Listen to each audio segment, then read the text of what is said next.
non, on se connaît, avant on se connaissait pas. Mais ndar ko do mais mani kon kala e biji me woto ndir don ha be nya be kan kala ko burdo do woni mi labi burdo do tay la procédure an ok mais wel do ha woni on jombayla mais har déjà mi nani no him jombi minni minni kon non do woni ri tandis que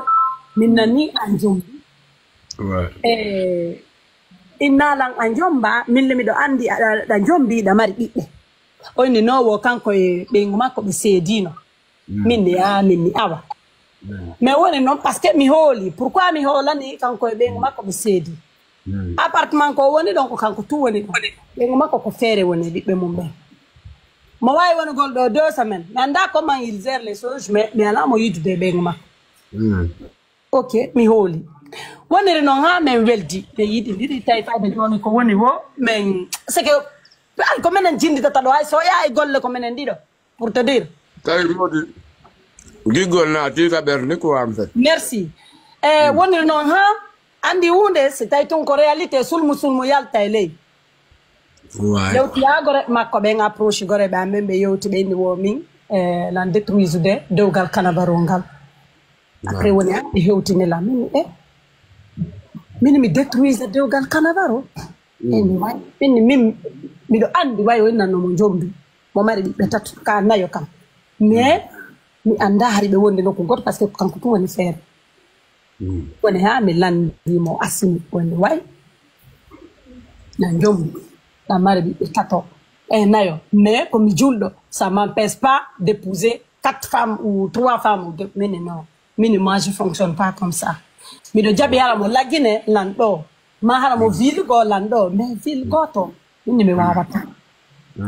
tandis que ender dum kadi mi wadi recherche jandi mi watti non hari mi yey be nguma situation be nguma kon no sonjori e bebe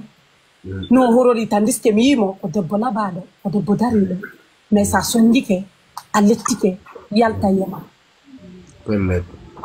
hay debbo hara ko gorejo ala bordulo on ala yalto do no bay ko men gore be nguma non si on yalta ko ma noddamo nan fala la yaade ka ma janga be lan falla itane lan taw be bi ange 6 Alpha John nabana mo sam pièce parce que nini mi wawata o kon do ko man naba pièce d'identité o ma ko smi wakkay may continue on phone itane la mo 6 ko gido andi bay mi be nguma ko mi tay vraiment situation be nguma ko non afami o sustava che hai fus pour te dire vrai si mi tognimo wata alla hollam bimbi hara mi tognimo de fiide dari do ma duma carte no gasa ko andala ngavi mais no gasa andu be lambe real hay bordo do hay lagina partout nyandi ka fenande si mi wawlay gonga mi wawlay hay ko hore ango mi wawlay hay ko hore nena go ta mi wawlay moi j'ai appris comme non mi mawniri depuis pas na da fenande c'est weldi kadi en wadi dpg mi wirtatama de mais si a yeltete ke mi tay ka jamfante mi suratama parce que yara mi do andi ko wadda ko ngoda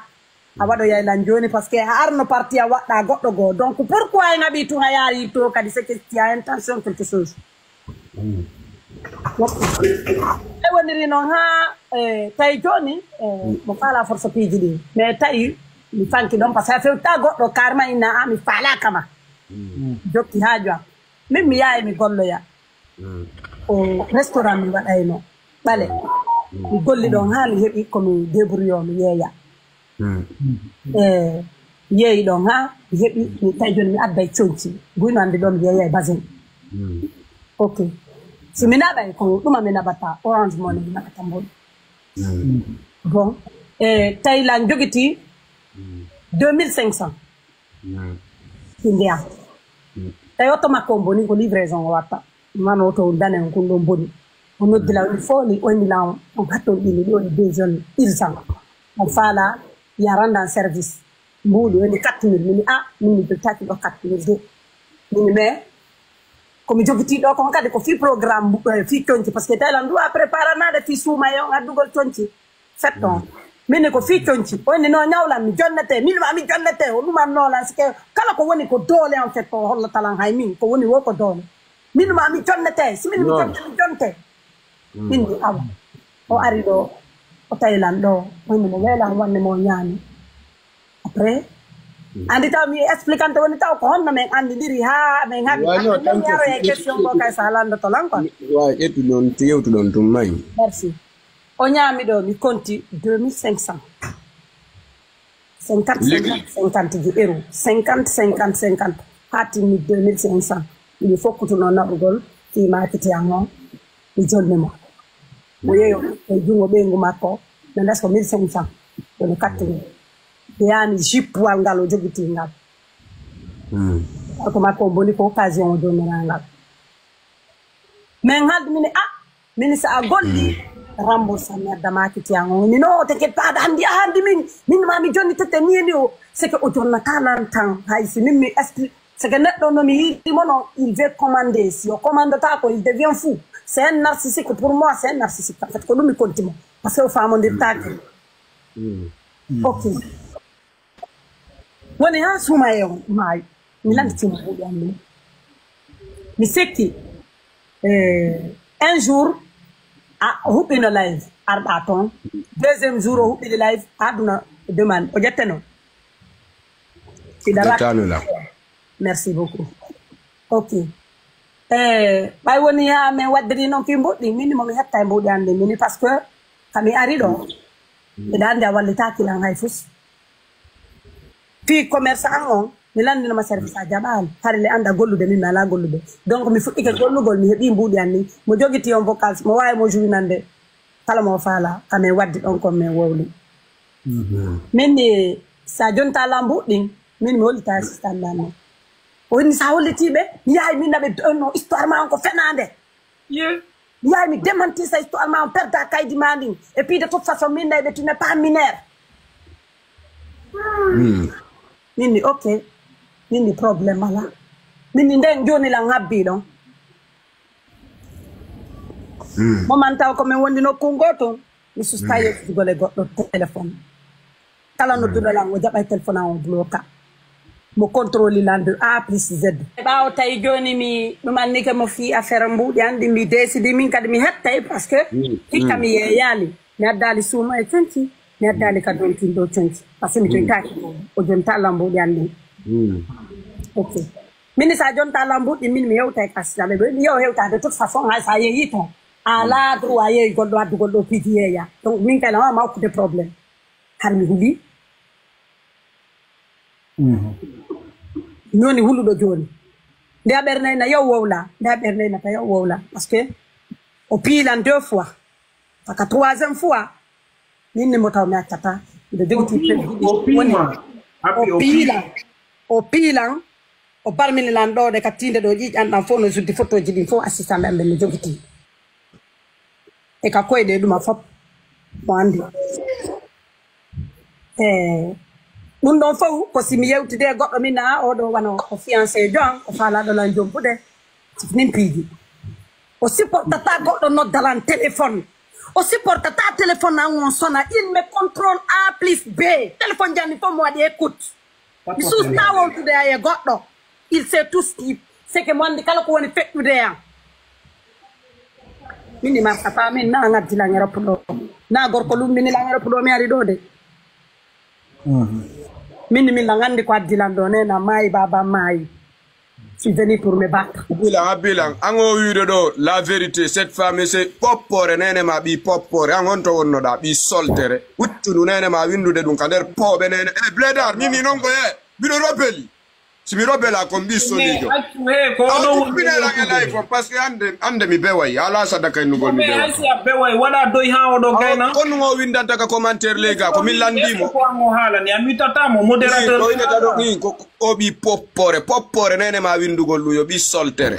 tundumo mi ngande go mi beway ande awata nu de lande madu ya ka firgo fi Allah yawdita firgo yaron diyal bubudam fi Allah non t'inquiète mahen foli les gars modérateur ben s'il vous plaît so yido ko dumanni mité mo feƴƴa farba mitu micro ma vas-y foli e nder ko contrôle lan kon fof ñande mi barmuno nden ñande kanko tigiri o huli ɓa min ni mi nodda e pollution o jaɓɓiti téléphone ji ande fop ɗumanni o jeejilan ɗon ha o looti ƴiƴande o itti fof merci beaucoup les modos ari mo wuli ɓawa looti ƴiƴan ɗan o itti on mi on ta wolo en la handi ko accident mi piata ni ni non c'est pas la première fois qu'il fait ça nati o hari o depose la no ne nyando duma ni la on nabila restaurant duma fi duma na golla yegintingol lan programme parce que bi mi ari do ko kanko to mi andi imo manipuler la en fait mi anda programme do on woni woni woko kanko few jantala wana nalandi fo mi jetto da makko fere ok mi bay woni do be habi fi mbudi mi explique ni assistant jango mi explique ni fo parce que déjà me dino kay danni explique ni programme fo non yadano mais ni mi pourquoi mi maranno dum fo mi wona ne parce que o hulbi naylan on mo jogani lampi jang si mi memminike ni tandeske min fo do andi ha hande si mi tiri awra mina bani ko so yaltinali tan la yaf mo nyande yawman yamati itona jungo ha hande hara appel whatsapp messenger vis-à-vis hara mimmi accitike ber bandu andu mi jonni goddo sonti yaltinali tan la yafo yo mo nyande yawman yamati parce que la ngandi ko bon lammi ni nata no mi fijata na mi fewdo walla non andi fewdo e boylido ok ma woni men waddiri non o huli parce que men waddi mo sikkude min mi aray dowga mi afisa mo fi mbudi am ni bay min mi hetta mbudi am ni forcé mo sikkude mi aray mi afiso mi wowla fi mbudi maintenant objectivement konkono wara o bazo e cartel parce que mo andi ko mi e cartel mardi problème ka résoudre ah ouais o menen joddindina tagala ko cartel dum an tolan o ari waddi dossier fekkido 2 ans parce que bari mi do andi bari kaka koto makko do mi watta transfert bari ni da si fagol parce que na on dossier dilan fi programme bari mais bari son yi bari on jotta ko do yewton fi makko sim fena talla hollanne la do nyande mi wawana o rien alors yu bari itere acce yon bari ma yo afisi photo bari yon bari fi Allah wo tanabijo le reste après vous allez parler wari o ardi cartel ay mo andi so ari jon tato ni cartel way la maddo seni ni o cartel ho no man to be jawida kabe jawidi don kambe di do wo papsi me wolo fi mbudi amni mo andi way mo mari ko mino wara wacci da me cartel inna no mi fela ono jogana ki lambodi o tuni nana wona meden kelo ndiri ko dum hande wala ne remon tada en fo wo men kelo ndiri min men walodi ko bay men dido men walodi ko dum mi do mari gumen mi fala no ka jawo boy no desu do no mi jabata lay parce que menen saria ino do cartel har l'important no cartel plainte mais mi yaay mi ta plainte par telon parce que mi alday cartel plainte mi alday ma ko problème hande kadi ko kanko mardi problème parce que mi andi o manipuli cartel parce que mi sinyo no do ni civil mais biton problème mami do mani quoi que ce soit comme il y a un problème en kanko aramo gain kanko aramo do mo bordo lo mo ni tranquille mi yaami hebo ya problème kanko aramo do ko du waddi moy ko tan je suis enceinte la mari des mono en famille bon tay woni bari andi o yobani la ono wara be winda do enceinte ma winda do commentaire poppoje nene mo bi poppoje kala windudo do goddo no reedi ma no reedi na mi landoto ma tay ko soltere nene ma dem poka onti reedi bi poppoje ma do woni do abo wo mi do reedi no continue tanki wo mi do reedi fala wado go lawa maska mi yalta be yala quoi tay bobo nada e der nene ma ko fete continue débat c'est bon bay woni bari andi ko kanko yobanam biom yey ton ko du wadde moy bari mi ko tamme ngabuno sabu makko ko tan ni nyande kala o yidi lange carte e makko wona menen aduna hasami o bloki mo hayka duma ka watuma TikTok kam ala ko gerali yo mi débloque mo min no min abura na la nene ko tangonde min mi watta tayo ariye ma cartel c'est parce que men habi ko non waddi men ko fini mbudi andinde na goddo ngode joni foli mari comme lando toma piji tati en tant que wa kanavaru hari kanavaru no tawano e o ukkitino de gere ley kano wananu do ukkiti gere de ko dum falando de o ukkitino net wallahi billahi tallahi o kitino ni wondiri furene na o kitino ene ko kanko wonno ko yewtidi arabujo ngari tawma yes arran ka automako ɗum ɗon fof est ce que simi faami ɗum ɗon fof ko convaincugol maari ka innama no wawma ittan fittande gondi par rapport disons comme ça parce que imo innudelan kanko o yaha yo beebinama so beebinalima o waɗama ƴiiƴan ɓernde makko ɓuttata so ittalima ñiiƴe ɗen ɓernde makko ɓuttata cela veut dire hay min tigiraade mo joɗɗoɗeɗan courage par ce que ko kanko lanko ɓe buga fiwaɗugo live ni e ni so captirano live ɗo a dalla mi sikki ari e yewti téléphone ka barba sada ɗum kundeyi hay ñande mi nodduno mi jeejuma mi fessuno e mon ka merci mi haalno ɗum min ya yaafo ka abbola antuni a noddanno jeejuɗa a noddanno téléphone o waali o noddan téléphone e ine yemma hallan ɗaani mi maƴi o inni wo cartele huɓɓini live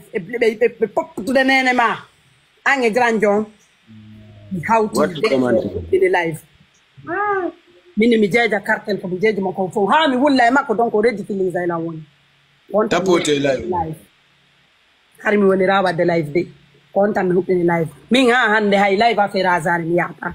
kon tan mi huɓɓini live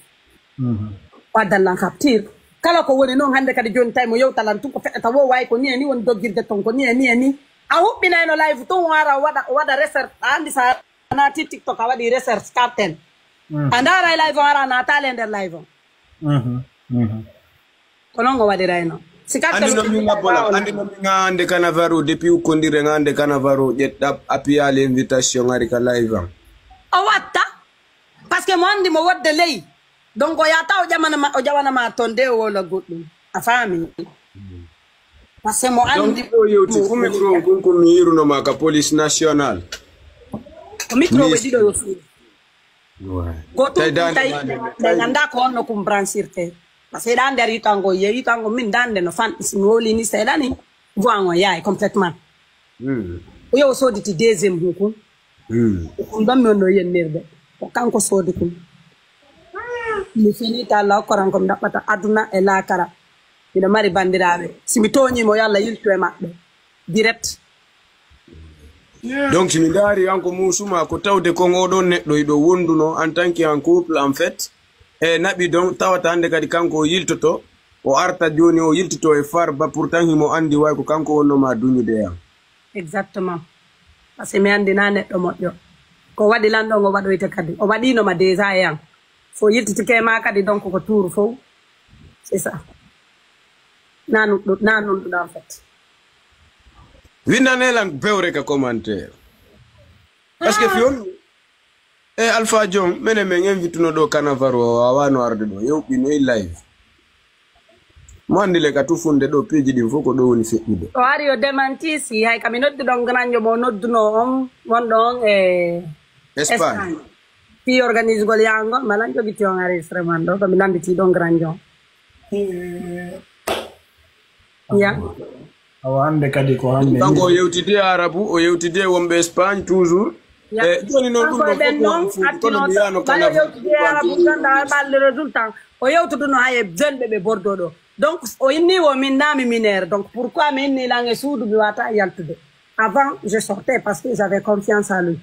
mais depuis que ko inni lan Bordeaux ɗo ko kanko andi fiiɗo o simi wona e ɗo mi wona e jang ko soit mi yiwa Bordeaux mais mi wonta ɗo hara menen ɗiɗo men famodira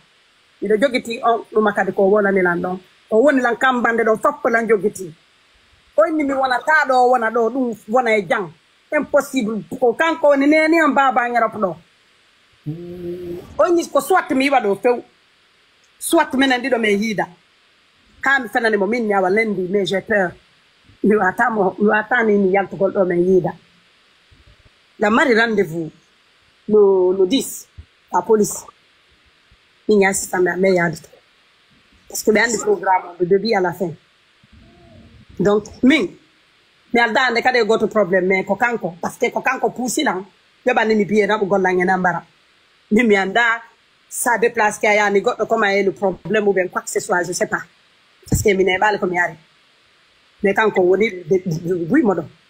donc sinaɓe yoɓandema transport ji ɗin anno kanko wara par ce que ko kanko innoma fu saylañije ɗum ok donc maintenant bay mi janti mbuudi andi parce que si mi jamtani mo mbuudi ngoy men haɓatano miɗo jogiti kadi non ko min waddi ɗon fi mbuuɗi andin ɗon miɗo jogiti ɗon ko innimmi ɗon ko ɓay o maapike o ari o tasi ɗon faala kadi mi jentinayi on parti ɗon par ce que miɗo jogiti so yeddi miɗo jogiti mi yaltinta noon photo ji ko mi bari ta yaltintaw préve ji ɗi merci ko pour en cas so ari o démenti si o inni ni e ni wallahi billahi tallahi Alpha Jon jettanan ɗon korɗo an on woya kunjiw jaabi o waɗaɗi demande korɗo an on no ga non o waɗali t'inquiète so winni je suis là après mi tawnaymo korɗo an on windu lega ouais depuis mi ƴantimo mbuɗɗi depuis le 9 abilan taw abolan foli andi Alpha Jon mi yewtete hunde wotere ande min cartel andi mi yande yimɓe buyno huɓɓini panel ji no ala fi cartel no ɗo fooli ande mi yima ka live fata ko fooli na onon e fata ko e waɗi dayno live contrat hakkunde ma Allah ta tuwi fayda min e carte min ha hande c'est la première fois mi yawde live fata ko d'abord déjà yawɗiɗam noon ko sabu ko ari kon tawi maɗa jallono toon o inni wo iɓe mari preuve min e Kanavaro meɗe wondi min walodi minni joni yo Kanavaro aru adda preuve minni ko honno jombuɗo kelorta minni awa hay simi kelike Kanavaro mi hersira par ce que mi jombaka ko kanko jombi donc awa min ko simi ɗo e dewgal mi kelike mi hula mais komi célibataire j'ai le droit de suivre qui je veux mais kanko ko honno kanko mo jombi o kelortala ouais donc kadi ko bewre go non Alpha Jon ɗum ɗon kadi pelle ɗon kadi ma question ko ɗon kon ko ɗum waɗi jawnilan ɗon daro ɗon taw ɗon kadi ko question non korɗo an on ari ɗo itti mitmaman kadi omoni gorɗo ma weeti on jara foli ono way ça va jaabi no marsude seeɗan ça va alhamdulillah Dieu merci hey carte wi dappiji buy jawnilano a faami ay Kanavaro simple frère foli ɗo mo andi milan andi mo andi hay foli mo fannolan ukkidirde mum ala ko mo wowlaali mi yewtinoma hanki n'est-ce pas min mi natta détail mi natta explication plus mais Kanavaro ko giɗo gaño mawɗo o jalante hara mo bonnude mo dow kanko granjo makko wonɗo Angleterre Jaria tu vois no Kanavaro min noddano lando yewtola goɗɗum feere o nodda foli ɗo wala goɗɗum feere min ngaralan katade no moƴƴintinira hakkude maɓɓe mo carga mo noddano woro warano mi nodda foli mi sonkana mo foli na jaabi anda Kanavaro e joni mina ok mi nodda Kanavaro si Kanavaro laavi la noppi ɗine mi artitana oɗo kadi mais à un moment donné si oɗo heɓano hakki min mi heeɓi hakki o waddayno men à vie min Kanavaro kankoni lan yoɓan